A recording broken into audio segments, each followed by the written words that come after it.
CrossCX, leader de l'amélioration des services clients, est heureux de vous présenter le JT de l'expérience client.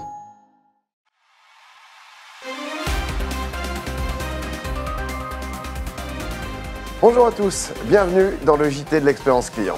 Dans cette nouvelle édition, on parlera entre autres des litiges dans le secteur des télécoms, des amendes infligées par la répression des fraudes pour des faux avis sur Internet, et notre invité du mois sera Benoît Bourla, président fondateur de la société Amicio. Mais on ouvre ce JT avec les résultats du Best Global Brand 2025. L'enquête annuelle révèle les 10 meilleures marques évaluées autour d'un score qui s'appuie notamment sur les critères de satisfaction et de réputation. Au niveau mondial, c'est Samsung qui décroche la première place devant YouTube et WhatsApp. Pour la France, et sans jeu de mots, Doliprane arrive en tête avec un niveau de satisfaction record devant Samsung et Nintendo. Un podium qui peut interroger, les marques françaises auraient-elles du mal à avaler le cachet?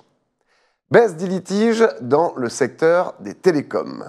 C'est la 3e année consécutive que la médiation des communications électroniques constate une baisse des réclamations. En 2024, 7 417 plaintes ont été reçues avec, au palmarès des irritants, la fibre pour 43%, la téléphonie mobile pour 41% et la DSL pour 14%. Si l'angoisse liée au raccordement à la fibre semble diminuer, ce n'est pas le cas du côté de la téléphonie mobile où les modifications contractuelles unilatérales avec augmentation tarifaire produisent de plus en plus de contentieux. Avec quelques nuages à l'horizon 2025-2030, redoutés par le médiateur autour de la fin de la DSL et de l'arrêt des réseaux mobiles 2G et 3G. De son côté, la répression des fraudes voit rouge sur les avis en ligne. En France, sur 1000 contrôles effectués l'an dernier, un tiers des avis postés sur le net étaient des faux ou présentaient des anomalies. Et parmi les secteurs les plus touchés, on relève celui qui est au top dans le podium des arnaques, la rénovation énergétique. Avec un nouveau business dans le viseur de la DGCCRF, l'achat d'avis positifs.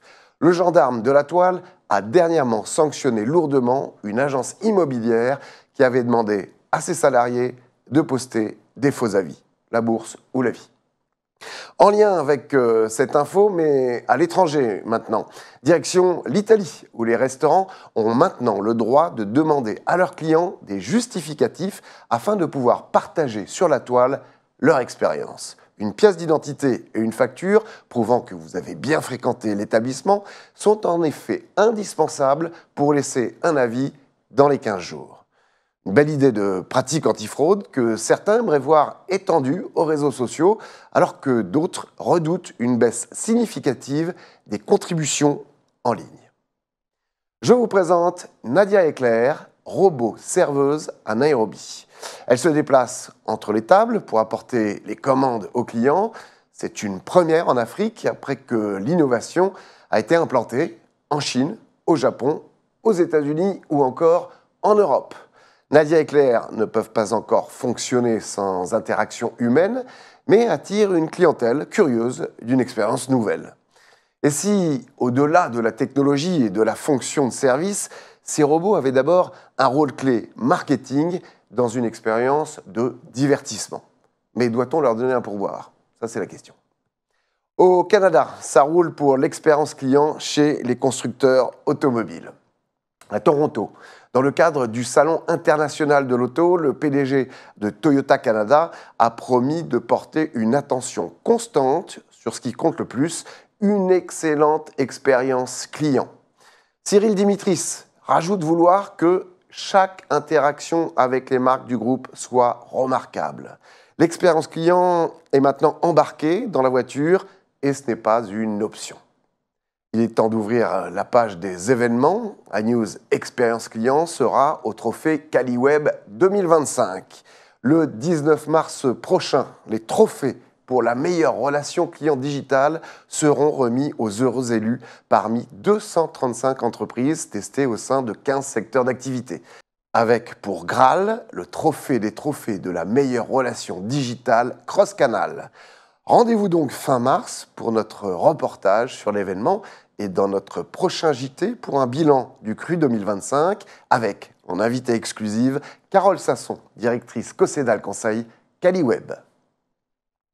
Nous serons également présents au salon All for Customer Paris. Ce sont les 1er, 2 et 3 avril que le salon de l'expérience client, de l'IA, du marketing digital, de l'e-commerce et enfin de la data se tiendra porte de Versailles.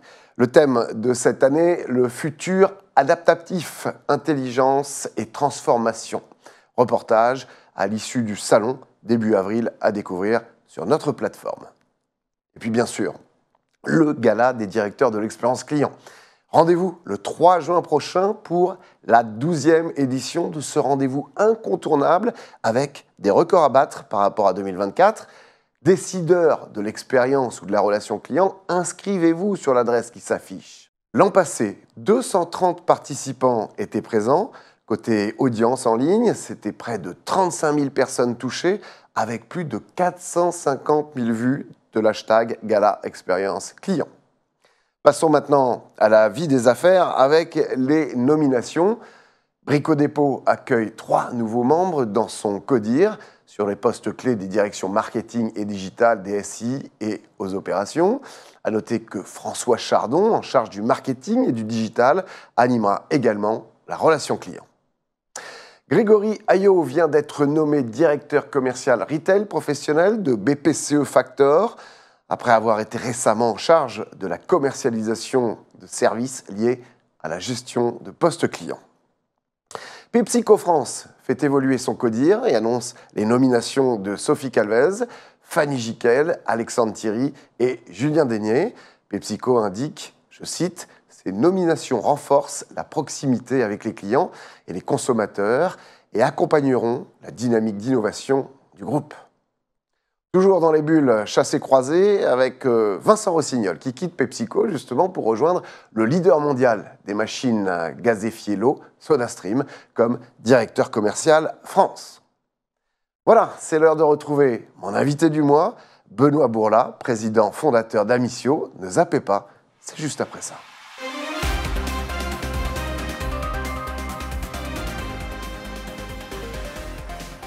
Bonjour Benoît Bourla. Bonjour Alexandre. Merci d'être sur notre plateau. Vous êtes le président fondateur d'Amicio.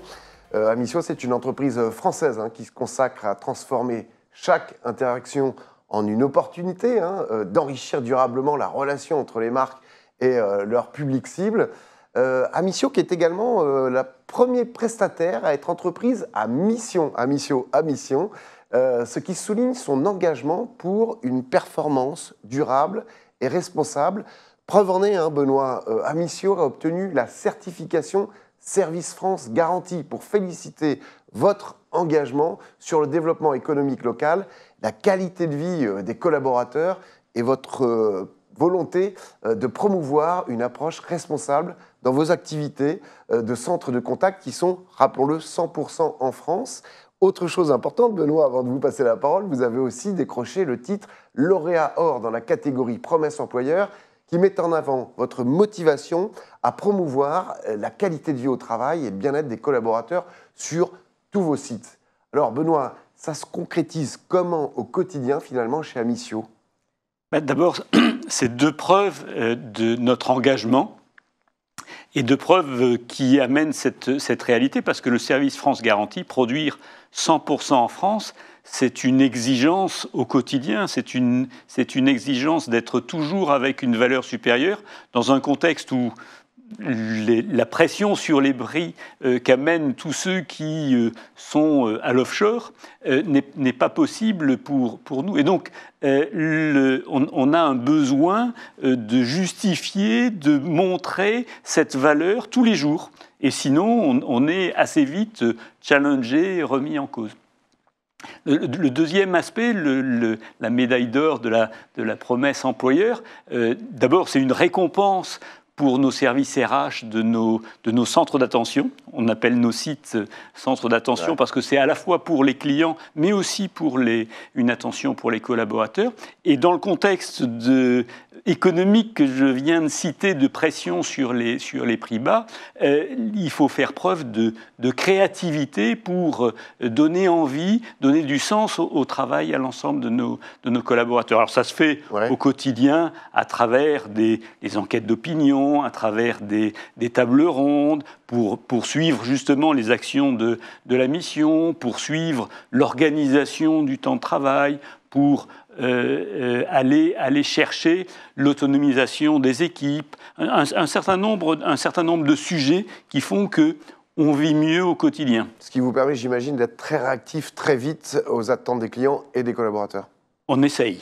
Il faut être avec beaucoup d'humilité, mais on essaye d'être agile. Alors, on va parler de l'IA. Comme tout le monde, vous travaillez à développer l'IA avec un pilote que vous avez lancé fin 2023. Justement, ce pilote, vous en êtes où? Alors, on en a lancé 2 en 2024. Un qui a été assez vite concluant et assez vite déployé autour des bases de connaissances. Et puis un qui, comme vous le dites, a démarré fin 2023 et qui, je dois le dire en toute transparence, a pris un peu plus de temps que ce que j'imaginais. Et c'est autour du monitoring de la qualité que l'on a lancé. Puis on a découvert qu'on ne pouvait pas être simplement dans la translation de nos grilles de monitoring qualité manuelle à travers l'IA, qu'un certain nombre de process devaient être repensés. Et donc on a été amené à rebâtir notre méthodologie. Et ça nous a fait un peu retrouver le début des années 2000, où, avec l'équipe conseil, on était des pionniers de la mise en place des grilles de quality monitoring. Et donc, on est en train de le mettre en place dans une grille QM IA, et on y est arrivé après 1 an. Et depuis début 2025, on est en train de déployer une grille par activité métier, donc pour chacun de nos clients. Et donc la méthodologie avec 40 clients, elle s'affine et elle se solidifie. Et puis on a une deuxième grille qui, elle, est transverse à l'ensemble de nos activités, qui est une grille amour du client, pour reprendre notre approche sur la relation, et qui décline les différentes composantes de l'amour, et notamment Eros, Philae, Agapé. Voilà, on avance dessus. Donc finalement, ça prend du temps pour que ça soit bien fait. Si on doit faire une balance du plus et du moins, qu'est-ce qui est satisfaisant aujourd'hui au niveau de l'IA et qu'est-ce qui l'est moins? Alors, ce qui est relativement aisé, c'est tout ce qui va être lié à ce qu'on appelle la conformité. C'est-à-dire qu'en fait, l'analyse, la translation de la parole en texte fonctionne très très bien maintenant. Et l'analyse du contenu sur cette base fonctionne de manière aisée. Et donc, par exemple, savoir si on a bien donné les contre-indications sur un complément alimentaire, ou si on a bien donné toutes les petites phrases, toutes les petites clauses dans un contrat d'assurance, tout ça, on est capable de l'identifier de manière extrêmement sérieuse et sûre. À tel point que du coup, ça amène des évolutions de process que l'on ne pouvait pas quand on était simplement dans un carottage qualitatif de quelques appels. En passant 100%, ça change la nature. Et par exemple, ces contre-indications, pour prendre l'exemple du produit de complément alimentaire, eh bien, dès le lendemain, tous ceux qui n'ont pas eu les bonnes informations, on peut les rappeler avant même que ça devienne une plainte. Voilà, donc cette partie-là fonctionne très bien. Et la partie qui est plus compliquée, qui prend plus de temps, c'est le contenu de la relation, c'est-à-dire la chaleur, le ton, tout ce qui va dépendre de l'intelligence émotionnelle d'une certaine façon, qui nous paraît évident, mais même quand on est 2 ou 3 autour de la table, on n'est pas forcément exactement d'accord. Et donc, si on n'est pas capable de donner tous les éléments à l'intelligence artificielle, elle n'est pas très intelligente et elle n'y arrive pas. Et donc, maintenant, on a déjà des résultats opérationnels, mais pour être tout à fait honnête, on a encore une grande marge de progression là-dessus. Combien de clients aujourd'hui chez Amisio ? Une quarantaine. Et les 40 grilles métiers, elles solidifient la méthodologie de cette grille de quality monitoring. Je sais que parmi ces 40 clients, vous avez des clients du luxe. On ne peut pas les citer. Ils doivent toujours être discrets, bien sûr. Absolument. C'est un univers que vous connaissez bien, Benoît, et c'est le thème justement de notre livre du mois que je vous présente, Les horizons du luxe de Gabriel de Montmorin, où 25 personnalités du monde du luxe, des secteurs de la gastronomie, de l'hôtellerie, de l'événement et d'autres partagent leur expérience dans un ouvrage qui est un véritable outil d'inspiration et de transmission. Je vous le conseille. Parmi ces 25 personnalités, on retrouve Richard Mille, le fondateur de la fameuse maison d'horlogerie Richard Mille, ou encore Anne-Sophie Pic, chef multi-étoilé. Voilà, c'est un livre aux éditions FIP à 24 €. Merci beaucoup, Benoît Bourlat, d'être venu. Merci, Alexandre. Merci à vous de nous avoir suivis. Merci à Éric Lestanguet à la préparation de ce JT. Retrouvez toute l'info de l'expérience client grâce à notre newsletter quotidienne. C'est gratuit, alors abonnez-vous via cette adresse. Et puis si vous êtes une marque, une entreprise et souhaitez communiquer sur vos solutions et produits liés à l'expérience client, envoyez-nous vos communiqués de presse sur cette adresse dédiée. Voilà, rendez-vous le mois prochain pour un nouveau JT. En attendant, prenez soin de vous. Ciao. CrossCX, leader de l'amélioration des services clients, a été heureux de vous présenter le JT de l'expérience client.